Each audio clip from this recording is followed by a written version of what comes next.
இந்நிகழ்ச்சி Joyce mayor ஊழியங்களின் பங்குதாரர்கள் மற்றும் நண்பர்களினால் வழங்கப்படுகிறது. உங்களில் எத்தனை பேர் தினமும் உங்கள் ஜெபங்களில், ஆண்டவரே, இன்று நான் உமக்காக என்ன செய்ய வேண்டும், யாரை ஆசீர்வதிக்க வேண்டும், யாருக்கு உதவ வேண்டும், உம்மை ஆராதித்து உமக்காக செய்ய வேண்டியது எனக்கு வெளிப்படுத்தும் என்று கேட்டிருக்கிறீர்கள்? நான் இப்படி கேட்கிறேன், ஏனென்றால் தேவ வல்லமை என் வாழ்க்கையை மாற்றியதை நான் கண்டிருக்கின்றேன். அவர் உங்களுக்கும் அப்படியே செய்வார். எல்லாவற்றுக்கும் தேவனுடைய வார்த்தையின் திறவுகோல் இருக்கிறது.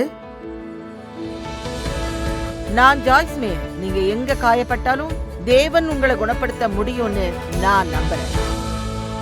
நான் இந்த வார கடைசியில தேவனுடைய குணாதிசயத்தை வளர்த்துக்கிறது எப்படிங்கிறத பத்தி போதிக்க இருக்கிறேன். உங்களை எத்தனை பேர் இன்னும் வளர்ந்து கிறிஸ்துவ போலாக விரும்புறீங்க? ஆவிக்குரிய முதிர்ச்சி. ஆவிக்குரிய முதிர்ச்சின்னா என்னன்றதுக்கான ஒரு சின்ன விளக்கத்தை தேவன் எனக்கு கொடுத்தது போல சமீபத்தில் உணர்ந்தேன். இந்த வாக்கியத்தை விட இதில் இன்னும் நிறைய இருக்குன்னு நம்புகிறேன். அதை விரும்புகிறேன். இதை பற்றி சிந்திக்கவும் விரும்புகிறேன். ஆவிக்குரிய முதிர்ச்சின்றது அவர் உங்களுக்காக என்ன செய்வார்னு தேவனிடம் கேட்பது மட்டும் இல்லை, தேவனுக்காக நீங்கள் என்ன செய்ய முடியும்னு அவர்கிட்ட கேட்குறதும்.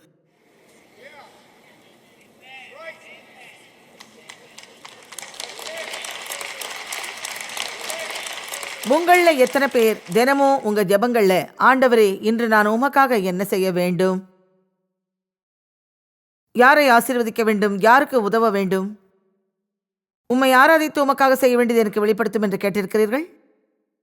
3-4 வருஷங்களுக்கு முன்னாடி தான் நான் தினமும் அதை செய்ய ஆரம்பித்தேன். ஆனால் மற்றவங்க சொல்கிறத நீங்கள் கேட்குறது ஆச்சரியமாக இருக்குது. அதாவது மற்றவங்க சொல்கிறத கேட்குற பழக்கத்தை வழக்கப்படுத்திக்கிட்டா அவங்களுக்கு என்ன தேவை, எங்கே காயப்படுத்துகிறாங்க, என்ன செய்ய விரும்புகிறாங்கன்னு சொல்ல தொடங்குவாங்க. நீங்கள் அவங்களுக்கு ஏதாவது கொடுக்கணுங்கிறதுக்காக அவர் மிக அவநம்பிக்கையோடு இருக்க வேண்டிய அவசியம் இல்லை. நிறைய பேர் ஆசீர்வதிக்கப்பட வேண்டும்.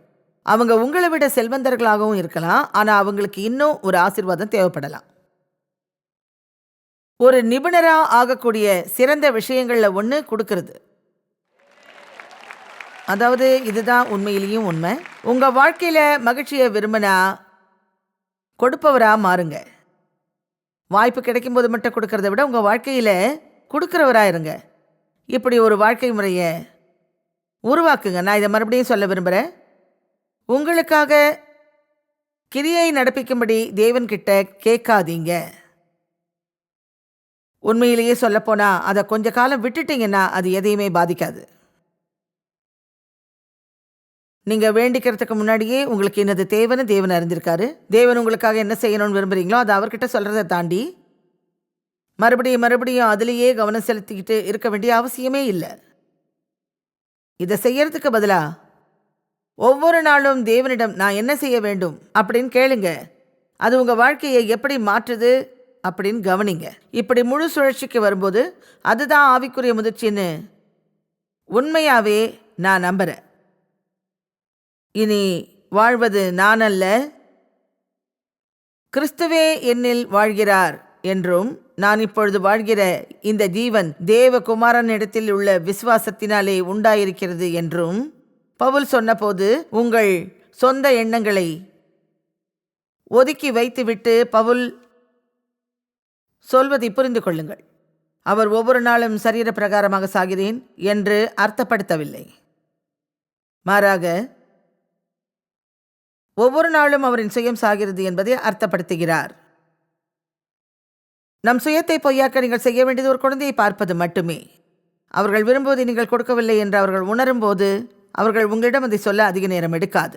மிக விரைவாக அதை தெரியப்படுத்துவார்கள். ஆமேன்.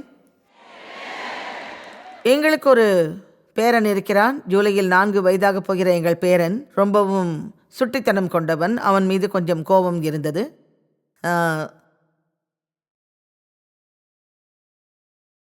ஒரு மாதமோ 6 வாரங்களுக்கு முன்போ தன் தாயுடன் செலவழித்த நேரத்தில் எனக்கு வழி இல்லாத ஒவ்வொரு முறையும் எனக்கு கிடைச்சி தடுத்து வீச போகிறேன்னு ஒரு வகையான வெறித்தனமான எரிச்சலோடு அவன் இருந்தான்.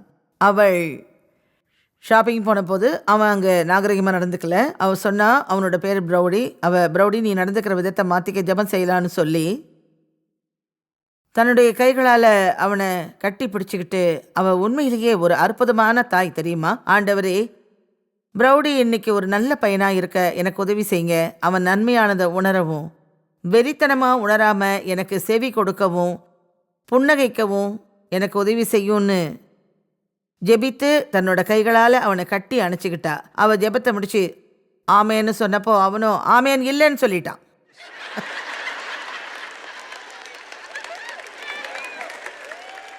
அவன் அந்த ஜெபத்துக்கு உடன்படலை. சில சமயங்களில் தேவன் நம்மக்கிட்ட ஏதாவது சொல்லும்போது நம்ம நினைக்கிறது அதுதான் நம்முடைய அணுகுமுறையும் கூட. ஆமேன் அல்ல. காரணம் ஆமேன்னா ஆம் அப்படியே ஆகட்டும்ங்கிறது தான் அர்த்தம். அதை ஏற்றுக்கிற எண்ணம் அவனுக்கு இல்லை.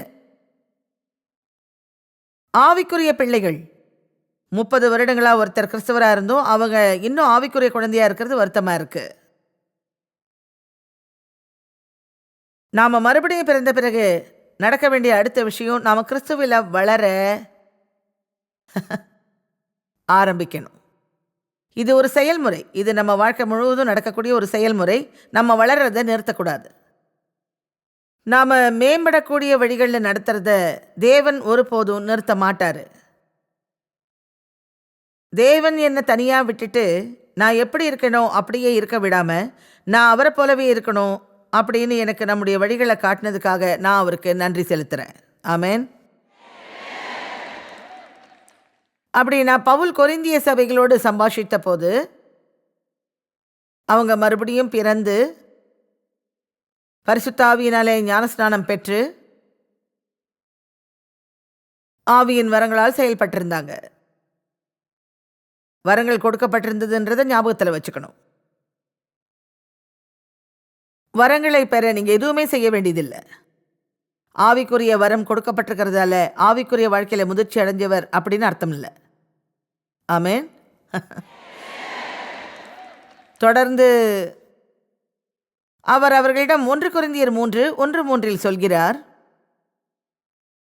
மேலும் சகோதரரே, நான் உங்களை ஆவிக்குரியவர்கள் என்று எண்ணி உங்களுடனே பேசக்கூடாமல் மாம்சத்துக்கு உரியவர்கள் என்றும் கிறிஸ்துவுக்குள் குழந்தைகள் என்றும் எண்ணி பேச வேண்டியதாயிற்று. இதை பாரம்பரியமாய் விரிவாக்கப்பட்ட வேதத்திலிருந்து போதிக்கிறேன். எனக்கு அது பிடிக்கும். நான் எப்போதும் இதை பயன்படுத்துவேன். கிரேக்க மொழியை படிக்கவோ புரிந்து கொள்ளவோ இயலாததால் சில கிரேக்க மொழிகளை விரிவுபடுத்தி மற்றவற்றை விட சற்று அதிகமான தகவல்களை கொடுக்கும் விரிவாக்க வேதாகமும் எனக்கு பிடிக்கும். அவர் இதிலே உங்களுடனே பேசக்கூடாமல், இப்போ அதோட அர்த்தம் என்ன? நிச்சயமா பேசக்கூடியவர்கள், ஆனால் அவர்களிடம் எப்படி பேச வேண்டும் என்று தெரியவில்லை என்று சொல்கிறார். ஒன்று தெரியுமா, ஒருவர் சொல்கிறதை கேட்கும்போது முதலாவதாக ஒருவர் கிறிஸ்தவரா இல்லையான்றதை நீங்கள் சொல்கிறத கேட்டாலே தெரிஞ்சுக்கலாம். இதுக்கு அதிக நேரம் எடுக்காது. ஆவிக்குரிய முதிர்ச்சிக்கு வரும்போது அவங்க ஆவிக்குரிய வாழ்க்கையில் எங்கே இருக்காங்கன்றதை அழகாக தீர்மானிக்க முடியும். ஆவிக்குரிய முதிர்ச்சிக்கு வரும்போது தான். அவங்க தங்களை பற்றி மட்டுமே பேசுகிறாங்கன்னா அவங்க சுயநலவாதிகள். திருத்தத்தை அவங்க பெற முடியலைன்னா அவங்க பெருமைப்படுறவங்க. இதுக்கு அதிக நேரம் எடுக்காது. வசனம் 2, நீங்கள் பலன் இல்லாதவர்கள் ஆனதால் உங்களுக்கு போஜனம் கொடாமல் பாலை குடிக்க கொடுத்தேன். இன்னமும் நீங்கள் மாம்சத்துக்குரியவர்களாய் இருக்கிறபடியால் இப்பொழுதும் உங்களுக்கு பலன் இல்லை. சரி, பாலுக்கும் திட ஆகாரத்துக்கும் என்ன வித்தியாசம்? நாம் குழந்தைகளுக்கு பால் கொடுக்குறோம் இல்லையா? அதன் பிறகு படிப்படியாக திட உணவை சேர்க்க தொடங்குவோம். நல்லது.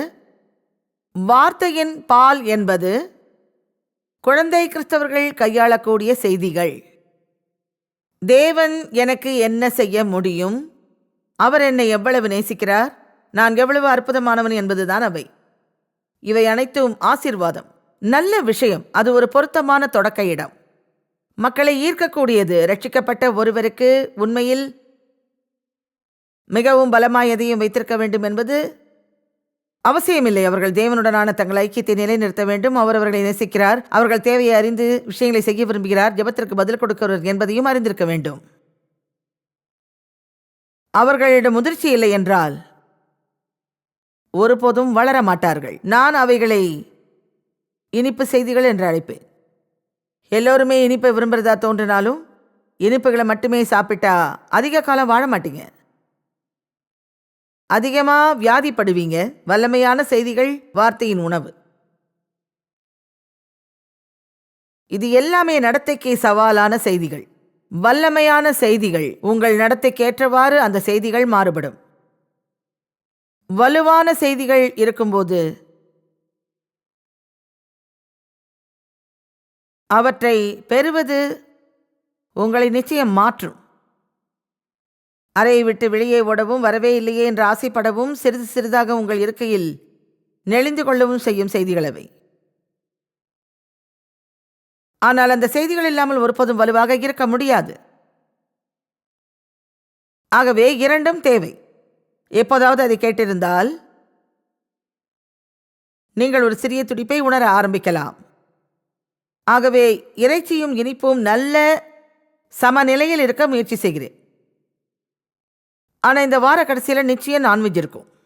கண்டிப்பாக நீங்கள் சாப்பிடுவீங்கன்னு நான் நம்புகிறேன். இந்த வாரம் உங்களுக்கு வேறு எங்கேயாவது இனிப்பு கிடைக்கலாம். ஆனால் நான் வெள்ளிக்கிழமை அன்னைக்கு இங்கே வர்றதுக்கு உங்களுக்கு போதுமான பலன் கிடைக்க புனித லூயிஸில் கொஞ்சம் பலமான ஆகாரம் வழங்கலாம் அப்படின்னு நான் நினைக்கிறேன். உங்களால் சமாளிக்க முடியுமான்னு பாருங்க. வசனம் 3. பொறாமையும் வாக்குவாதமும் பேதங்களும் உங்களுக்குள் இருக்கிறபடியால் நீங்கள் மாம்சத்துக்குரியவர்களாய் இருந்து மனுஷ மார்க்கமாய் நடக்கிறீர்கள் அல்லவா? இப்போ இங்கே யாராவது வேகம் பெறாங்களா? ஆவிக்குரிய பிள்ளைகள் தங்கள் உள்ளுணர்வுகளின்படி செயல்படுவார்கள். முதிர்ச்சியுள்ள கிறிஸ்தவர்கள் சுய கட்டுப்பாட்டை கடைபிடிப்பார்கள். அவங்க செய்ய விரும்புறத செய்ய மாட்டாங்க. அதே சூழ்நிலையில இயேசு என்ன செய்வாருன்னு நம்புறாங்களோ அதைத்தான் அவங்க செய்வாங்க. ஆமென்.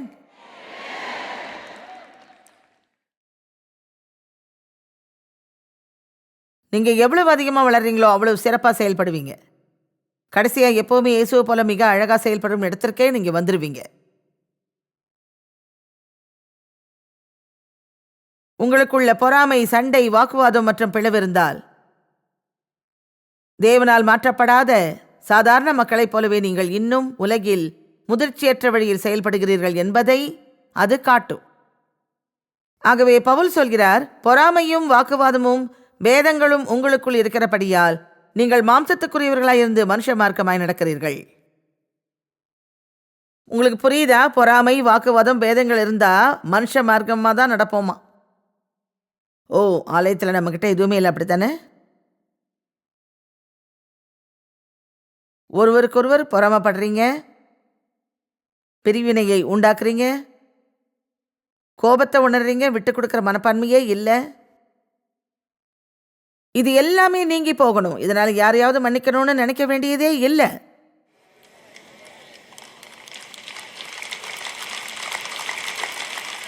உங்கள பாதி பேருக்கு இது பிடிச்சிருக்கு, மற்ற பாதி பேர்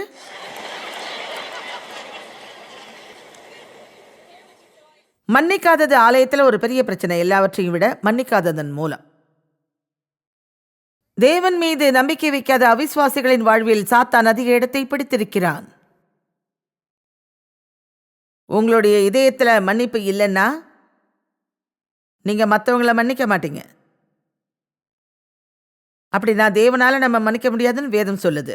இது உங்களுக்கும் தேவனுக்கும் இடையே பிளவை உண்டாக்கும். ஒவ்வொரு பிரசங்கத்திலையும் மன்னிப்பு இல்லாததை பற்றி ஏதாவது உங்களுக்கு நான் சொல்லிட்டு தான் இருக்கேன். ஏன்னா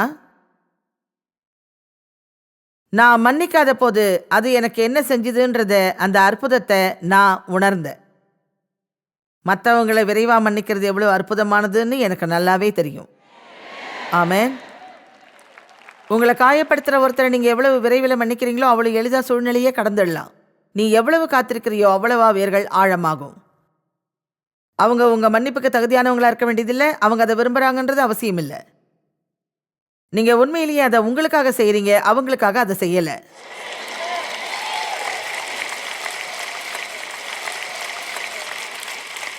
நீங்க விரும்புற ஒருத்தரோடு உங்களுக்கு பகை இருக்கலாம், வருத்தப்படலாம், அல்லது அலட்சியமா இருக்கலாம். உணர்வு ரீதியில காயப்பட்டாலும், தேவனுடைய பிள்ளைகளா நாம இருக்கணும்னு ஆசைப்பட்டா நம்முடைய உணர்வுகளால வாழக்கூடாது. நாம எப்போதும் விஷயங்களை உணர்ந்தாலும் நம்ம உணர்ச்சிகள் நம்மளை ஆதிக்கம் செலுத்தவும் கட்டுப்படுத்தவும் அனுமதிக்க கூடாது. எப்படி உணர்றேன்றது கவலை இல்லை, என்னால இன்னும் சரியா செய்ய முடியும். அவங்க யாரா இருந்தாலும் அவங்கள நாம ஏற்றுக்கொள்ளும் போது அவங்களுக்கு சொல்ல வேண்டியது இதுதான். இது எல்லா வார கடைசியிலையும் இருக்கும். நீங்க எடுக்கிற ஒவ்வொரு முடிவும் உங்க மனசுல வேரூன்றி இருக்கும்னு நான் நம்புறேன். அப்போ சரியான வழியும் தவறான வழியும் இருக்குன்றத நீங்களும் உணர்வீங்க. நீங்க எதை தெரிஞ்சுக்கிறீங்கன்றது உங்களுடையது, உங்களோட சாய்ஸ். ஆமென். மற்றவங்களை தவறா பேசுறது தவறுன்னு உங்களை எத்தனை பேருக்கு தெரியும்? ஆமா, கையை உயர்த்தி காட்டுங்க. உங்களை எத்தனை பேர் இன்னைக்கும் அதை செய்யறீங்க?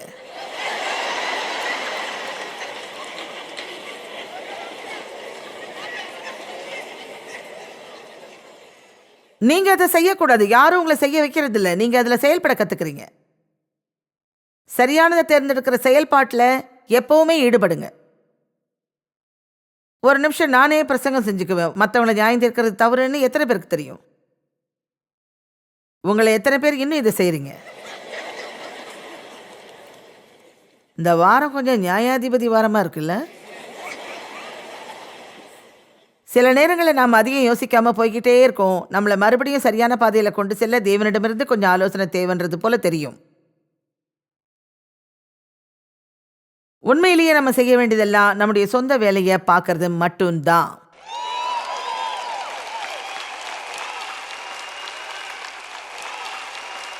நாம முட்டாள்கள் இல்ல. நாம பாவத்தை நியாயம் தீர்க்கலாம். ஒருத்தர் பாவம் செய்யும் போது பார்க்க முடியும். ஆனா அவங்களுடைய உள்ளம் நமக்கு தெரியவே தெரியாது.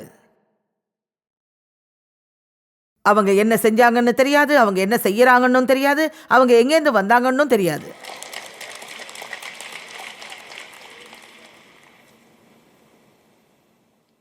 நாம மாறுவதற்கு திருத்தப்பட வேண்டும். தேவன் நமக்கு அவரோட வார்த்தையை கொடுப்பாரு, நாம அதை நேசிப்போம்னா. உங்களை எத்தனை பேர் எப்போவாவது உங்க குழந்தைங்க கிட்ட இப்படி சொல்றீங்க, எனக்கு நீ செவி சாய்ச்சிருந்தா நீ இந்த சூழ்நிலையில இருக்க வேண்டியதில்லை, நான் சொல்றத கேட்டிருந்தா உன்னோட கணினிய நான் எடுத்துட்டு போக வேண்டி இருந்திருக்காது, நீ என் பேச்சை கேட்டிருந்தா தண்டிக்கப்பட்டிருக்க மாட்டேன்.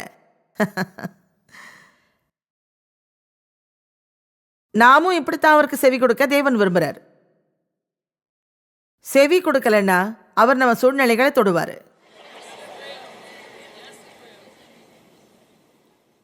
இது நம்முடைய சொந்த நலனுக்காக.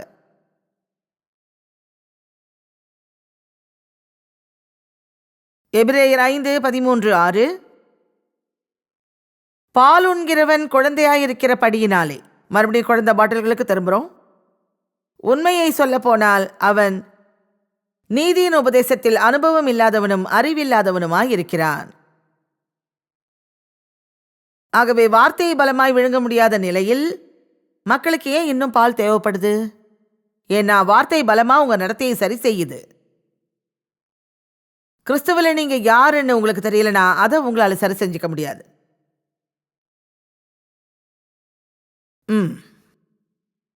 இங்க ஒருத்தர் இருக்கார், எனக்கு ஒரு வகையில கிடைச்சிருக்கு. நீங்க கிறிஸ்துவில் யாருன்னா என்ன அர்த்தம்? கிறிஸ்து நம் பாவத்தை ஏற்றுக்கொண்டு தம்முடைய நீதியை நமக்கு கொடுத்திருக்கிறார். நாம கற்பனை செய்ய முடியாததை விட அது மிக அற்புதமானது. நாம் தேவனோடு ஒப்புரவாகி இருக்கிறோம்.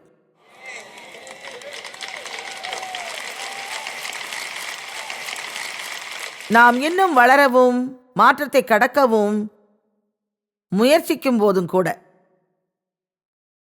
தேவன் நம்மை அவருடன் சரியாக இருக்க தேடுகின்றார்.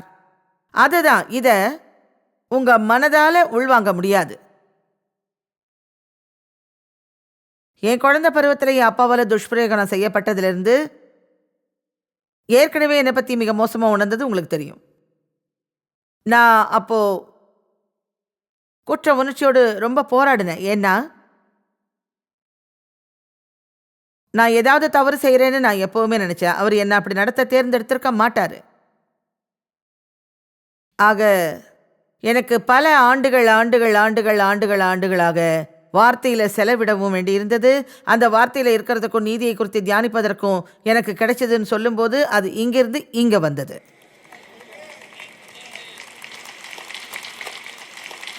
தேவன் என்ன அளவில்லாமல் நேசிச்சாருன்னு நான் நம்புறதுக்கு, அதாவது நான் வேறு விதமாக இருந்த போது அவர் செஞ்சது போல நல்லவளா இல்லாத போதும் அவர் என்னை நேசிச்சாரு. கடவுள் எப்பவுமே உங்கள் மீதான தற்போதைய அன்பை விட அதிகமாக உங்களை நேசிக்கிறவர்ன்றது உங்களுக்கு தெரியுமா? நீங்கள் எப்படி நடந்துக்கிட்டாலும், நீங்கள் எவ்வளவு நல்லா நடந்துக்கிட்டாலும், நீங்கள் நல்லா நடந்துக்கிட்டதால அவரும் உங்களை நேசிக்காம இயேசு உங்களுக்காக மரித்ததினாலே உங்களை நேசிக்கிறவராக இருக்காரு. ஆமென். இதை கேட்கலாம்,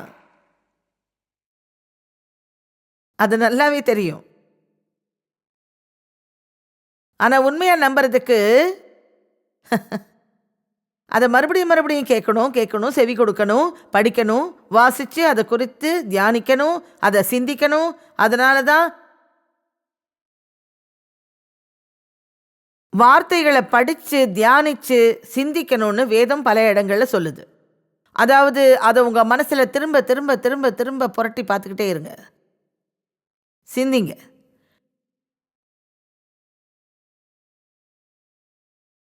பால் உண்கிறவன் குழந்தையாயிருக்கிறபடியினாலே நீதியின் வசனத்தில் பழக்கமில்லாதவனாயிருக்கிறான் என்று சொல்கிறார். நீங்கள் தொடர்ந்து பால் உண்பீர்கள் என்றால் நீங்கள் நீதியின் கோட்பாட்டில் திறமையற்றவர் என்பது மிகவும் வெளிப்படையாக தெரியும்.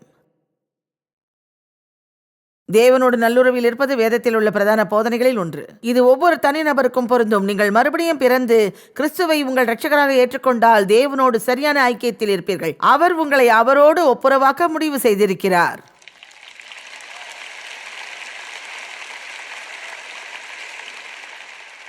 நாம் உண்மையிலேயே விசுவாசிக்கும் நிலையை அடையும் போது எவ்வளவு மகிழ்ச்சியாக இருப்போம் தெரியுமா? வாவ்! தேவனுடனான தங்கள் ஐக்கியத்தை உண்மையிலேயே வைராகியமா நினைக்கிறவங்க பாவம் செய்ய விரும்ப மாட்டாங்க. நீங்க வேணுனே பாவம் செய்ய மாட்டீங்க. ஆனா நாம பாவம் செய்யறோம், அது நமக்கு தெரிஞ்ச உடனேயே மனம் திரும்புறோம். ஏன்னா நம்முடைய மீறுதலுக்கான விலையை இயேசு ஏற்கனவே செலுத்திட்டாரு. அவருடைய மன்னிப்பை பெற நீங்க அவரோட பேச வேண்டியதில்லை. அவர் உண்மையிலேயே ஏற்கனவே மன்னிப்பு கொடுத்துட்டாரு. நீங்க செய்ய வேண்டியதெல்லாம் உங்களுக்கு ஏற்கனவே இருக்கிற அந்த மன்னிப்பை சுதந்திரிக்கிறது தான்.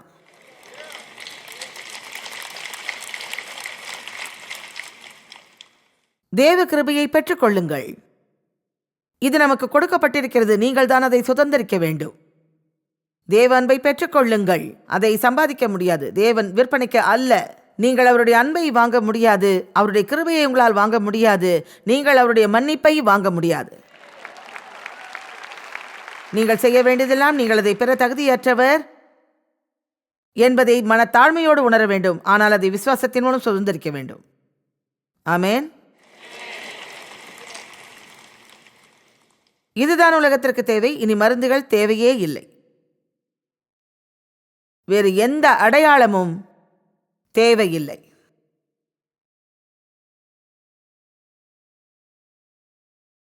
தங்களை கிறிஸ்துவில் யார் என்பதை உலகம் தெரிந்து கொள்ள வேண்டும். தேவனால் நேசிக்கப்படுவதை அறிந்து கொள்ள வேண்டும்.